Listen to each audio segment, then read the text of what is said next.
ভাইরে ভাই, আইডি কার্ডের ছবি তুলতে গিয়ে যে এত ঝামেলার মধ্যে পড়তে হবে এটা আমি কল্পনা করছিলাম না। যদিও বাংলাদেশে এটা খুবই কমন, তারপরেও ভাই।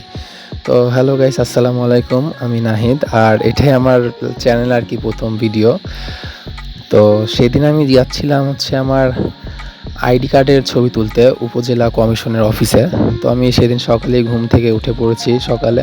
আমি ভাই খুব অলস টাইপের, এই ব্লগটা আমি করেছি প্রায় আরও 2-3 সপ্তাহ আগে, ভিডিও শ্যুট করে রাখছিলাম। তো আমি ভয়েস দিব, এডিট করব, সেই অলসতা আমি করতে করতে আজ এটাকে এডিট করতেছি আর আপলোড দিব। তো আমি সকাল সকাল উঠে রেডি হয়ে যাচ্ছিলাম। খুব বেশি রেডি হচ্ছিলাম না, কারণ ভাই আমি জানি ওইখানে গিয়ে যে একটা সিরিয়ালে দাঁড়াতে হবে, তারপরে আমার আর কিছুই থাকবে না। তো এত পোস্ট পাস নিয়ে যায় কিছু হবে না।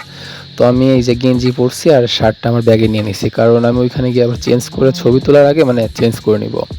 তাছাড়া ভাই এখন যদি আমি শার্ট পরে যাই, ওই লাইনে দাঁড়ায় ডলাডলি সবার সাথে করতে করতে শার্টের অবস্থাও খারাপ হয়ে যাইব।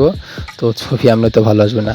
তো রাস্তায় যাচ্ছিলাম, যাওয়ার পথে এই যে দেখো আমাদের ওই বাইরের এদিকে একটা বাগান বিলাসের গাছ আছে, এখানে অনেক সুন্দর ফুল ফোটে।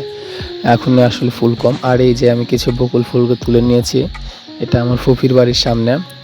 বকুল ফুলের সুবাসটা আমার খুব ভালো লাগে, কিন্তু ভাই প্রথম কয়েক সেকেন্ড, বেশি শুকলে আবার কেমন যেন একটা মাত্রা লাগে। তো গল্প করতে করতে এই যে আমি ভ্যানে উঠে পড়ছি ভাই। ভ্যান আজকে খুব তাড়াতাড়ি পাইছি না, বেশিক্ষণ আমাকে দাঁড়াতে হয় নাই ভ্যানে যাইতে যাইতে। তো আমার তারপরে এখান থেকে আর কি আরেকটা গাড়ি চেঞ্জ করতে হবে। এটা চেঞ্জ করে আমি পরে সিএনজিতে উঠছি।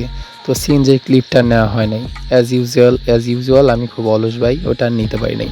তো এখান থেকে আরেকটা গাড়ি চেঞ্জ করে ভ্যানে উঠে দিয়ে আমি উপজেলা কমিশনের অফিসে গেছি। গিয়ে দেখি ওইখানে একজনও নেই ভাই। এই ফার্স্ট মনে হয় লাইফে আমি কোথাও ফার্স্ট আসছি, আর আমি ফার্স্ট। এখানে এসে জাস্ট দেখছি টেবিলে একজন লোক বসে আছে, আর কেউ নাই। তাছাড়া পুরো চারপাশ ফাঁকা। তো আমি একটু পরে গিয়ে রেডি হয়ে নিছি, কারণ দেখলাম আস্তে আস্তে লোকের ভিড় বাড়তিছে। তো রেডি হয়ে এসে দেখি ভাই এই যে অবস্থা, পা ফেলার জায়গা নেই। একটু পরে এইরকম অবস্থা হচ্ছিল। আমি এই যে সামনের চেয়ারটাতে বসছিলাম, বলদ বেড়া আমি যে উঠছি এখানে গিয়ে বসে পড়ছে। ভাই কি এমন একটা লাগে, আমি আগে আসলাম সবার এই যে। তো আমি যেহেতু আগে আসছিলাম, তো সিরিয়ালটা আমি আগেই পাইছি। আমাকে এখান থেকে কাগজটা দেওয়া হয়েছে, যেটা আমি আগে এখানে জমা দিয়ে গেছিলাম। তো আমি সিরিয়ালে দাঁড়াইছি, আমি ভাই 10-12 জনের পিছনে ছিলাম। তো এখন ভাবতে পারি এত তাড়াতাড়ি কীভাবে আসলাম না ভাই। ওইখানে অনেকগুলা এইখান থেকে দাঁড়িয়ে একটা রুমে গেছি, ওইখান থেকে আমাকে সাইন করে দিছে। দিন আমি আবার লাইনে দাঁড়াইছি, তারপর ছবি তোলার রুমে গেছি। ছবি তোলার রুমে গিয়ে ছবি তোলা শেষ করে এই যে বের হয়েছি।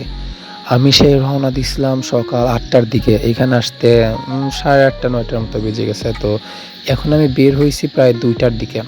কিচ্ছু খাই নাই, একটা পানি পর্যন্ত খাই নাই আমি। কিছু না খায় গোসল না করে বের হয়েছিলাম, তো অনেক ক্ষুধা লাগছিল। আমি ওইখান থেকে বের হয়ে সিঙ্গারা আর শসা ছিল, এটা নিয়ে নিছি। কারণ আমি চাচ্ছিলাম যে তাড়াতাড়ি বাড়ি গিয়ে রেস্ট করতে। সারাদিন দাঁড়ায় থেকে ভাই আমার খুব ক্লান্ত লাগতেছিল। ওইখানে বসে যে আমি রেস্টুরেন্টে বসে ভাত বা অন্য কিছু খাবো, এই এনার্জিটাও আমার ছিল না। আমি ভাবতেছিলাম যে আমি তাড়াতাড়ি যে কোনো একটা কিছু নিয়ে গাড়িতে উঠে খাইতে খাইতে বাসায় পৌঁছাবো। আর বাসায় পৌঁছে তারপরে ফ্রেশ হয়ে একটা ঘুম দিব। জাস্ট চাচ্ছিলাম যে কীভাবে তাড়াতাড়ি বাড়ি যাব। তো এই যে প্রকৃতিতে দেখতে দেখতে যাচ্ছি, সিএনজিতে কেউ ছিল না, তো এটা ক্লিপ নেওয়া হয়েছে। অলসতা আমি করি না এইখানে। আর ভাই যে ঝাঁকি, এই রাস্তা জীবনেও মনে হয় ভালো হবে না। ছোটোবেলা থেকে আমি দেখছি। তো ভালো লাগলে ভিডিওটা সাবস্ক্রাইব করে দিয়ে